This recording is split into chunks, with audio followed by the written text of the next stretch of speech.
এবছর হঠাৎ করে ইচ্ছে হলো মা বাগদেবীর আরাধনা করব বাড়িতে, তাই যথা সামান্য উপাচারে বাড়িতে মাকে নিয়ে চলে এলাম। ফুল মালা মিষ্টি সহকারে আর সাথে বেনি মাধবের ফুলপঞ্জিকা সহ নিয়ে আমি সেরে ফেললাম এই সামান্য উপাচারে পুজো।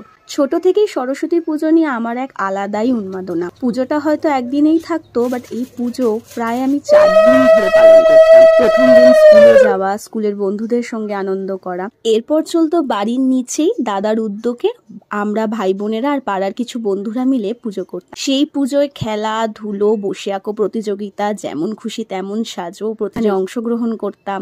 একসাথে সবাই মিলে কতই না আনন্দ করতাম। পরের দিন যেতাম নাচের ক্লাসের পুজোয়, সেখানে চলতো হই হুল্লোড় দাদা দিদিদের সাথে। পরেই যেতাম কোচিনের পরিতোষ স্যারের কাছে, যেখানে স্যার নিজে হাতে ফ্রাইড রাইস বানাতো। বন্ধুরা সবাই মিলে সেখানে গিয়ে একসাথে খাওয়া দাওয়া করতো। আর এই 4টে দিনের পুজো মানেই 4টে দিন নতুন নতুন আর এই